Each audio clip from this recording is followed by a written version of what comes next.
Okay. Thank you for joining me today, everyone. It's fantastic to see all of you here. Welcome back to another Everflow webinar. I'm your host, Isaac Mayer, and without further ado, let's jump right in. And I'm going to share my screen. Today, we're going to be talking about Event Tracking 101. So, as always, I'm going to give you a brief overview of what we're going to be going over today before we jump into the meat and potatoes. So, as always, we're going to do an introduction to myself if you haven't met me before. Then, we're going to talk about offer level events, advertiser level events, your funnel report. We're going to then go into the Everflow dashboard and give you a tutorial slash an overview of the settings of each of these features. We're then going to talk about Everflow Pay, which our customers have had significant success with. We're going to talk about some upcoming webinars where you can learn more about Everflow and how to utilize it, an upcoming event where you can meet some of the Everflow team that's happening today and tomorrow. And then at the end, we'll do a question and answer. As always, if you do have any questions, you can ask them in the right side of your screen, and I'll get to them at the end. So, without further ado, let's jump into an introduction to myself. So, hello, everyone. My name's Isaac Mayer.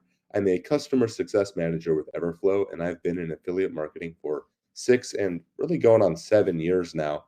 And I'm based out of San Francisco, California. Out here, I love to rock climb, love to cook, very active in the community, doing a lot of volunteering, and then also like to go to a lot of different events in networking and in the affiliate space. So if you're ever in San Francisco and heading to an event, let me know. I'd love to see you there. But let's talk about offer and advertiser events. It's going to be a very eventful webinar. So let's jump right in. And like I said, I'm going to give you an introduction into each of these features before I actually show you how to use them and give you some helpful tips that'll be actionable for your marketing campaigns and tracking efforts. So first, let's talk about offer level events. So these are going to be managed within your offer view. And before we really dig into this, I just wanted to give a little explanation of what events are. So events are essentially a type of conversion. And at Everflow, we have base conversion, which is your just that first conversion. And then anything that happens after that is an event conversion. So it's important to note that events are not just events, they're also conversions as well. This might look like something such as a purchase, registration, a sale. Each event is basically treated as its own separate conversion with its own postback. So these are things that might happen after that initial conversion. Let's say that conversion is maybe entering information in a form. An event might be actually purchasing the product or maybe booking a call. There's a lot of freedom for what you can use events for. Now let's talk about advertiser level events. Now there's a lot similar between advertiser level events and offer level events, but an advertiser level event is a global event that can be applied across multiple offers from the same advertiser. So this is useful. Let's say you have multiple offers that all result in the same end result, such as let's say you're a ride sharing company and you have an event first ride and you have a bunch of different marketing campaigns, a bunch of different offers that are all resulting in this same result in the end, like they have the same end goal, that first ride. Well, you can just have one advertiser level event that applies to all those different offers for that particular advertiser. And like I said, we'll show you what that looks like in a sec. Now let's talk about the funnel report. So you've set up your offer level events, you've set up your advertiser level events. You want to see how they're performing, and not just how they're performing individually, but how they're performing together. And you want to see maybe where people are falling off in the process. Maybe you want to see at which state you could add some optimization. Essentially, the funnel report, which is a newer feature of ours, allows you to gain deep insights into your marketing funnel and customer journey. So this will show how users who triggered one event, whether, like I've said, offer or advertiser level event, went on to trigger other events in your funnel. This gives you a really comprehensive view of the whole process of how your users are navigating through your offers so you can optimize and improve them. So, we've learned a little bit about what these features are. Let's actually dig in and see how to use them and how to set them up. And luckily, we've made it super easy. And I'm going to show you how to do this directly from the Everflow dashboard. So let's jump right in. Oh, and I see in the chat we have some sort of people Fort Lickerdale. Based out of San Francisco as well. Awesome, fantastic. All right, let's check out the Everflow dashboard.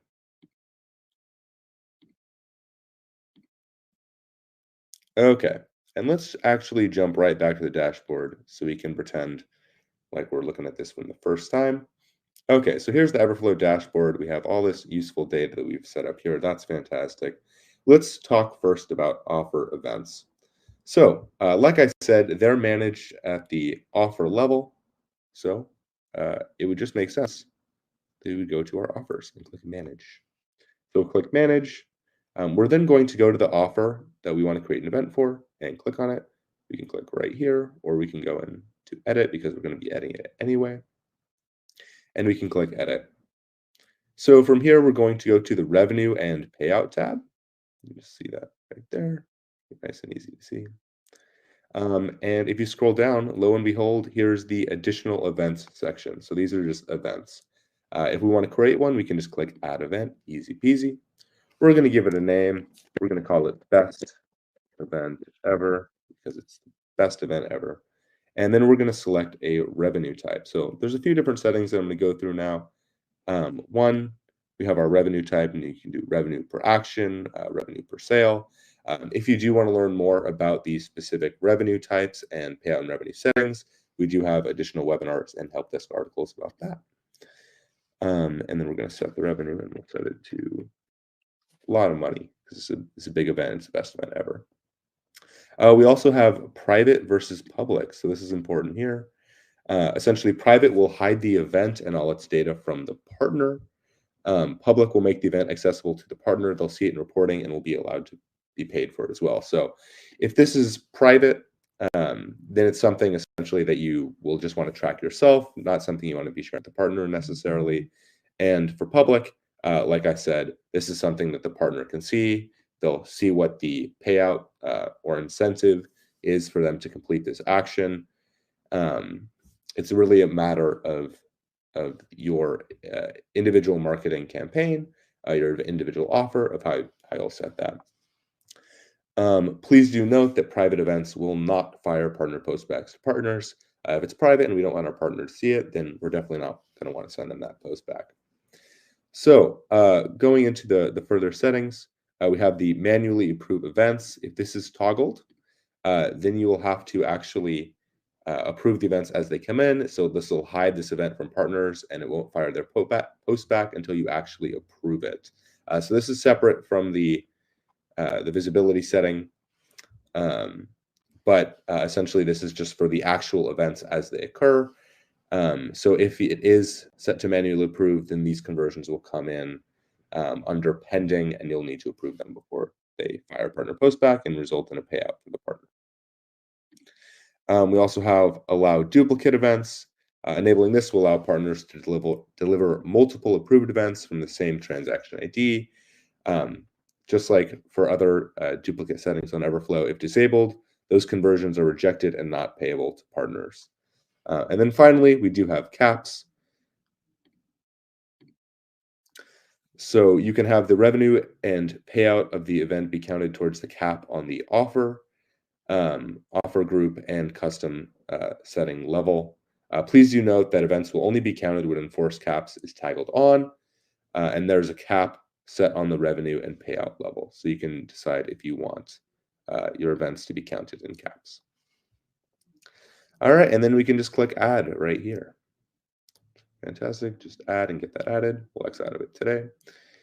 So that's great. We've created our offer level event. Let's talk about your advertiser level event and create one of those.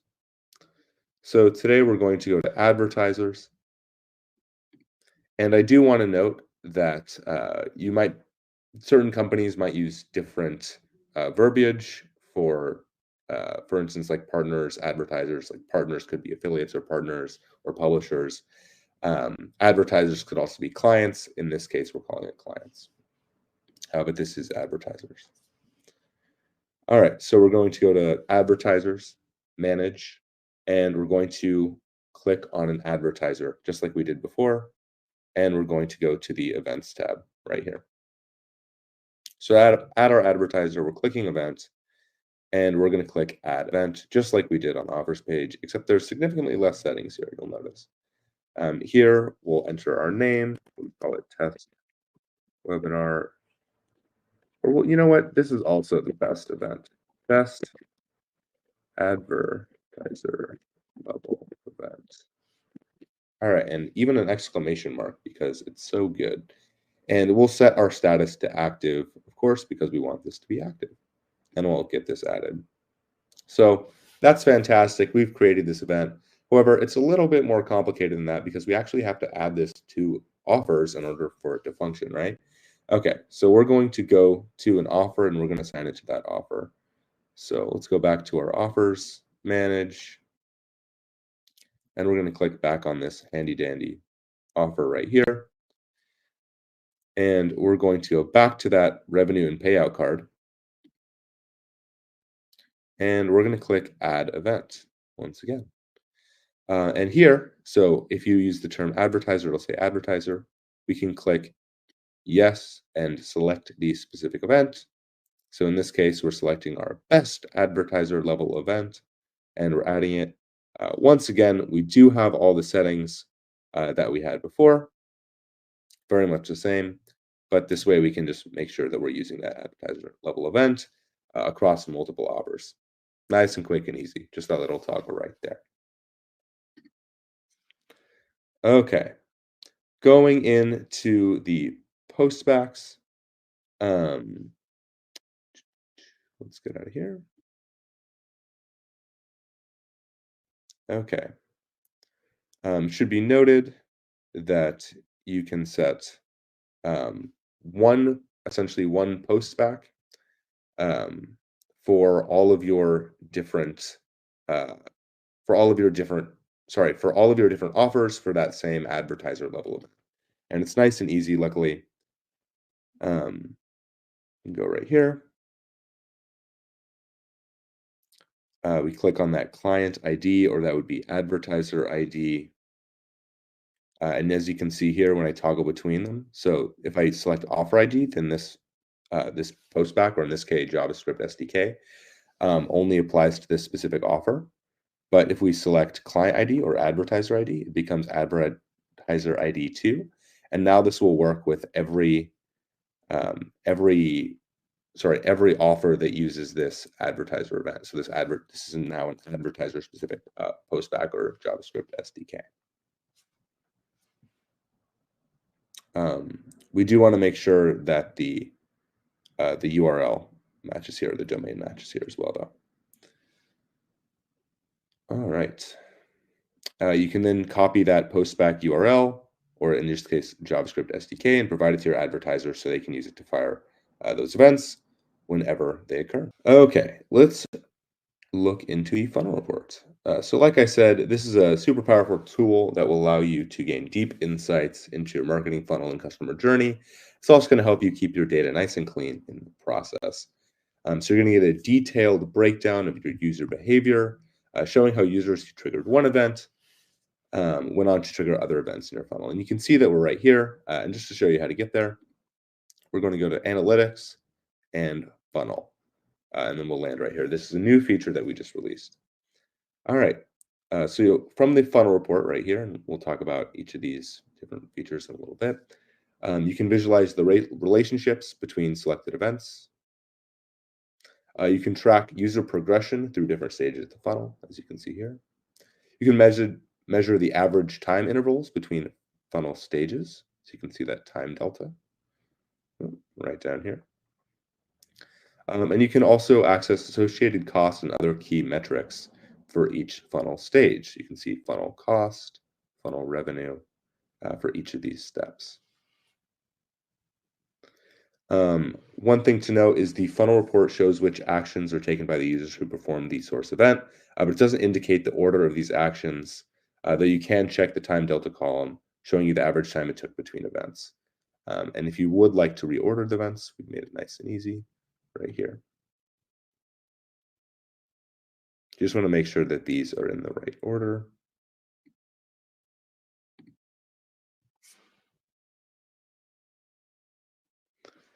Okay, from here we have a couple different options. We're going to go through all of them.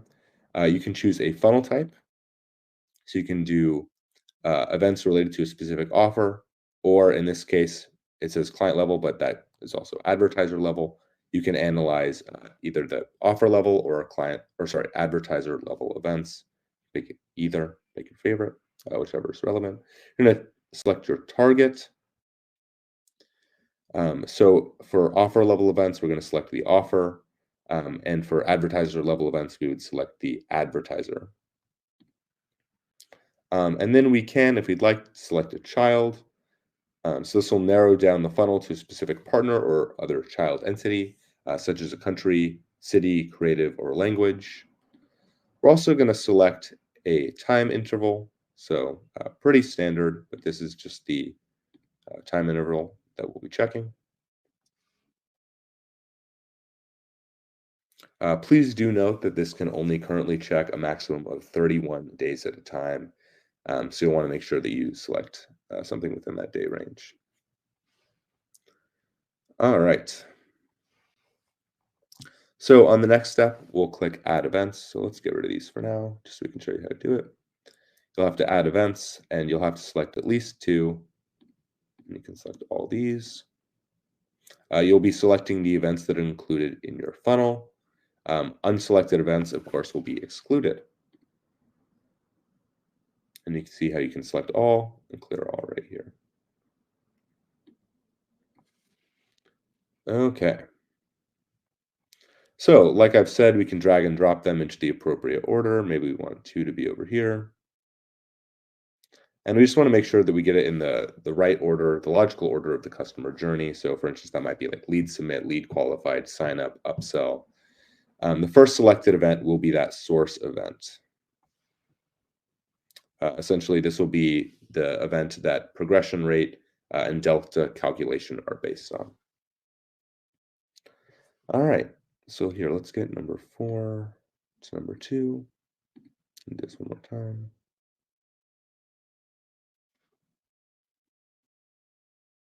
All right. So from here, we can add filters as well, so we can drill further down into our funnel. So let's say we want to see this specifically for an ADV1 value. We can do this for country. So for instance, let's look at the United States. So now we're looking only at data for the United States. And we can do this, like I said, country, account manager, creative, all the different options you see here. So we give you a lot of freedom. Of course, we click run report to run the report. And then we can always go in and save this if we ever want to look at this exact funnel report with these settings again. Or we can click load to load various settings that we've saved in the past. We can also copy a link to the report if we want to share it with anyone on our team. All right, so let's actually look at this funnel report. We can see our performance graph right here. This is a visual representation of the user journey. It'll allow you to analyze metrics such as conversion rates, drop-off rates, and overall performance at each funnel stage. As you can see here, we have a nice little ramp down. We have, in this case, a style quiz. And let me zoom in just so I can make sure everyone can see this, where we had over 4,000 completions of this. We can see the associated cost, in this case, was $20,000. This resulted in 3,600 monthly subscriptions, so 87% became a monthly subscription. That's pretty good. We had 51% that signed up for the newsletter, and then ultimately we got in 590 annual subscriptions. So we have let's look, 3,600 monthly subscriptions, 590 annual subscriptions, 2,000 newsletter signups. I think we did pretty well. But this is maybe a great opportunity to say, hey, well, why aren't more people signing up for an annual subscription? Why are so many people choosing monthly? We can dig down farther into our marketing efforts and make sure that we're getting more of those annual subscriptions if we want them. All right. A couple notes, tips for effective use. So like I said, and kind of like just that example I went through, you want to be monitoring this regularly to track your performance and make any necessary adjustments. You also want to ensure that your events are well defined and actively reflect your journey stages. That way, this report will give you a good view of if your data um, is sound, essentially, or sorry, if your campaigns are working properly. Um, you may, if for instance those events aren't accurate, this report will give you a good view of if your data needs to be cleaned up to see the full funnel. So you essentially want to make sure this looks nice and clean like it does here. Final note is to make sure to collaborate with your team to identify any key events and optimize funnels for better insights. All right. And we're going to stop sharing here and jump back into our presentation.